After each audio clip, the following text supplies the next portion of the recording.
dia de muita consternação e tristeza para quem assim como nós, ama o jornalismo, né? Então, em primeiro lugar, toda a nossa solidariedade, os sentimentos aí, a família. Me lembrou muito quando eu estava vendo a repercussão de tudo isso, né, na mídia, Edgar, especialmente nas redes sociais, que é uma área pela qual eu tenho bastante interesse, curiosidade, na verdade, daquele papo que a gente trouxe há alguns dias sobre as duas naturezas propostas pelo Edmund Burke, né, que foi aquele filósofo e político irlandês do século XVIII, pai do conservadorismo. Ele falava que a primeira natureza diz respeito à essência humana, né, então apreço à liberdade, repulsa ao sofrimento. Já a segunda natureza são aquelas questões de opinião. Então a segunda natureza, obviamente, numa relação hierárquica, ela é menor. Divergências políticas e filosóficas, elas acontecem. Eu tinha as minhas com esse grande jornalista Boechat, para ficar em duas aí, já que a gente teve aí a frase da esposa dele, ele era ateu e eu não sou mais, eu sou cristão. Ele era desarmamentista e eu não. Só que a morte, especialmente uma morte trágica e precoce, como foi esse caso, é daqueles momentos em que a gente tem que se conectar com a nossa primeira natureza, né? Então, colocar qualquer diferença de lado, exercitar a nossa empatia e encontrar os denominadores comuns, né? Isso que nos torna mais humanos. Então, eu vou lembrar sempre da coragem, da independência do jornalismo dele.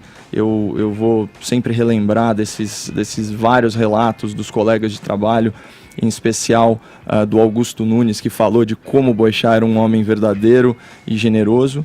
E vou rezar para que ele seja recebido por Deus aí no seu amor infinito, até porque era um homem que praticava o bem. Mas esse sou eu, né, Edgar? Esse sou eu, você, nós aqui, em contato com a nossa primeira natureza. Aliás, nós e milhões de brasileiros. Porque o mau caratismo do jornalismo tóxico desconhece limites. E aqui eu queria falar em um tipo especial de jornalismo tóxico que envenena, que contamina, que é o jornalismo abutre. Poucas horas depois da morte do Ricardo Boechat, o BuzzFeed, que é um site caça-clique progressista, publicou o seguinte tweet, abre aspas: o jornalista Ricardo Boechat, que morreu hoje em um acidente de helicóptero, criticou duramente Jair Bolsonaro em 2016.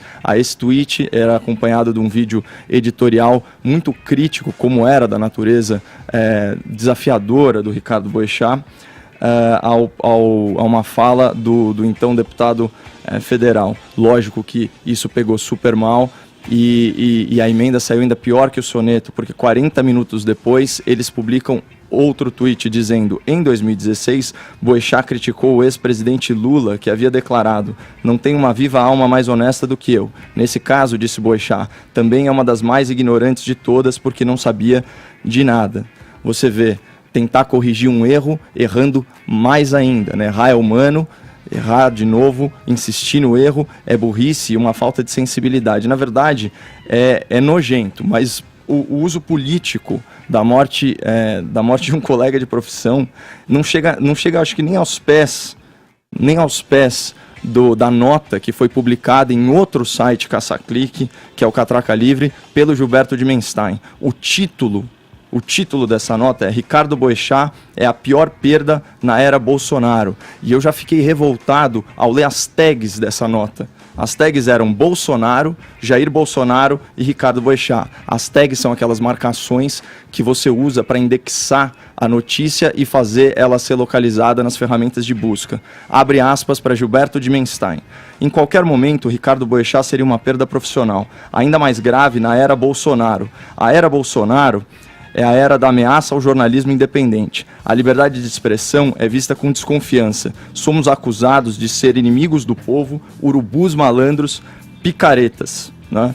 Enquanto a gente tinha um jornalista militante falando isso, a gente viu N figuras amplamente criticadas pelo Ricardo Boechat, né, apoiando, se solidarizando com a família e prestando aí homenagens à figura desse grande jornalista. Que ótimo, eu acho que a gente tem mesmo que pensar em figuras que estão enaltecendo a figura do Ricardo Boechat e não se preocupar justamente hoje, que é um dia de luto para a imprensa, em atacar a imprensa. Aliás, se é pra gente sair atacando as pessoas ou criticando as pessoas, eu acho que a gente tem que criticar uma grande parte de pessoas que estão junto com o governo que foi criticado ou não. Aliás, é péssimo ter que politizar isso hoje de qualquer maneira. Fefito, hoje é um dia de luto pro bom jornalismo, mas, não Caio, para esse jornalismo militante, Caio, hoje que é um ninguém dia de aguenta luto mais, pra todos os jornalistas. que vomita conclusões sem estar embasado em E fato. hoje é um dia de luto que lamenta profundamente a quantidade de pessoas que está comemorando a morte dele em nome de um pastor Justamente X ou Y, a imprensa tinha que dar como tem exemplo. acontecido. E é impossível, é inacreditável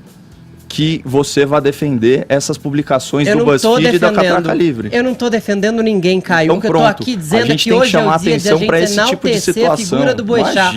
Mais do que sair criticando a imprensa, porque você tá falando que a imprensa tá politizando tudo, você tá politizando do mesmo jeito, De forma Caio. alguma, eu tô criticando a imprensa que politiza. De forma alguma. De forma alguma, minha fala é no sentido de criticar a politização que foi feita em cima do Ricardo Boechat. Se eu não puder fazer isso, quem vai fazer?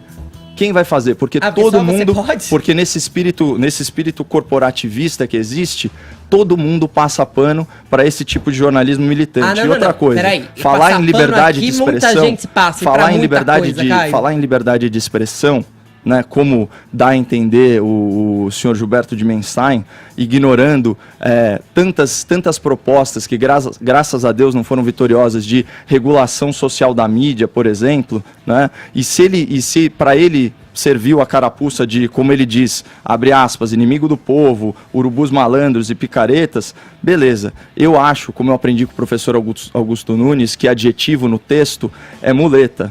Então, fica a cargo aí do ouvinte da PAN para fazer a adjetivação que ele achar melhor em relação a esse tipo de imprensa. Agora, adjetivo na voz também é muleta, e você usa um monte. Fefito.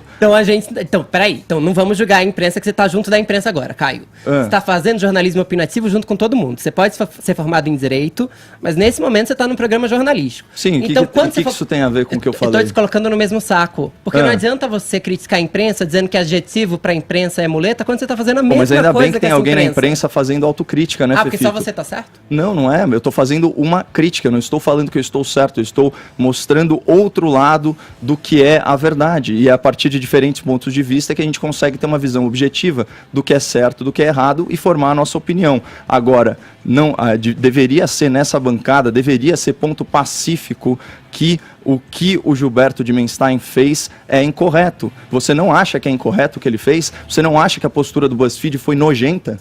Caio, sinceramente... Sim ou não? Eu não parei para analisar o comportamento da imprensa pelo simples fato... Você teve minutos aqui para analisar a frase que eu falei. Caio, antes de você me colocar em qualquer tipo de saia justa julgamento, eu não parei... É uma questão simples de sim ou não. Eu tô tentando falar agora. Era você que reclamava das minhas interrupções. Ué, você me interrompe o tempo todo. Eu tô simplesmente mimetizando seu comportamento. Peraí, só um pouquinho. Então agora vamos encerrar o que eu tô falando? Você fez uma colocação, o Fefito tá tentando explicar o que ele pensa a respeito. Vamos ouvir todo mundo. O Vini também quer falar. Todo mundo é livre para criticar a imprensa no dia que for, mas existem dias em que é muito mais importante você celebrar a memória de um homem do que qualquer outra coisa. É óbvio que eu tenho 1000 críticas à cobertura da imprensa, seja na morte do Boechat, ou seja na morte de qualquer outra pessoa, ou seja em qualquer assunto político. Mas, sinceramente, eu acho muito contraditório você falar de politização da morte de alguém quando você está fazendo exatamente isso agora. Estou despolitizando a morte. Você está politizando. Você está politizando. Despolitizando. Fazendo uma crítica, fazer uma crítica à politização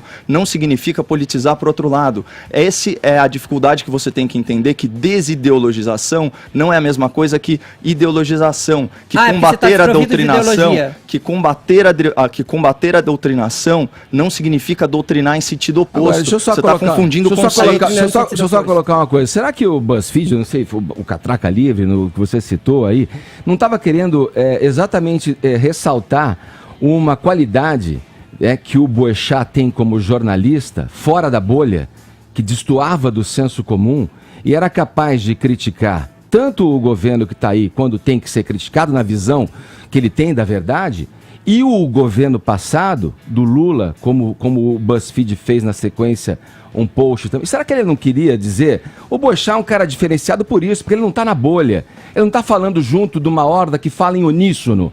O Boechat está perseguindo uma verdade que ele acredita e que ele quer passar para os fãs. Eu acho que quando você... Como é o nome do cara que você citou aí? No livro, o cara que você citou no livro, que tem a parte primordial do ser humano. O Burke. O Buck, nessa citação, o Boechat, na posição aqui de âncora, falaria, peraí, o que é que você quer dizer com isso aí? Vamos falar a linguagem que as pessoas entendem. E aí eu te passo o seguinte, cara, eu respeito teu ponto de vista, você está trazendo um ponto de vista que tem a tendência ideológica que você crê e acredita. Tá tudo certo quanto a isso. Agora, a questão é você trazer com esse viés e tentar impor uma hegemonia de pensamento nessa bancada. Porque quando você fala, olha, eu acho que todo mundo deveria analisar este post do BuzzFeed dessa ótica de um jornalismo X, Y, Z. Eu vejo como uma liberdade de expressar o que ele está pensando e colocar um post que reflete, na verdade, uma personalidade de um jornalista admirável que estava entre nós e não tinha ligação a uma tendência ideológica, a uma bolha que defende a direita ou defende a esquerda. Ele está exercendo a sua liberdade, assim como o BuzzFeed faz quando põe um post dizendo que ele criticou o Bolsonaro e põe um post que ele criticou o ex-presidente Lula. Me parece que está tudo equilibrado aí. Fica muito claro pelo encadeamento dos fatos que o post do Lula, ele segue simplesmente devido à repercussão negativa imediata. Mas é uma dedução, que houve. Né? Não, e também a crítica não foi só ao BuzzFeed, mas também foi ao texto do Dimenstein, que eu li a aspas aqui, que realmente aí não, é um grande absurdo. Mas justamente o que me agride mais, o que me atinge na primeira natureza, né, por assim dizer, para fazer o gancho com o comentário e com a teoria do Edmund Burke, é a politização em cima de um jornalista que se caracterizava justamente por isso tudo que você falou, pela independência. Então você vê a figura de um cara ser apropriada para fazer uma crítica política, é péssimo. Se a gente não puder falar isso, eu assumo o risco de ser mal interpretado na minha boa intenção. Agora, eu não vou deixar passar batido uma grande injustiça que foi cometida contra a memória do Boechat, seja pelo BuzzFeed, seja pelo Catraca Livre, que estão sim praticando jornalismo abutre.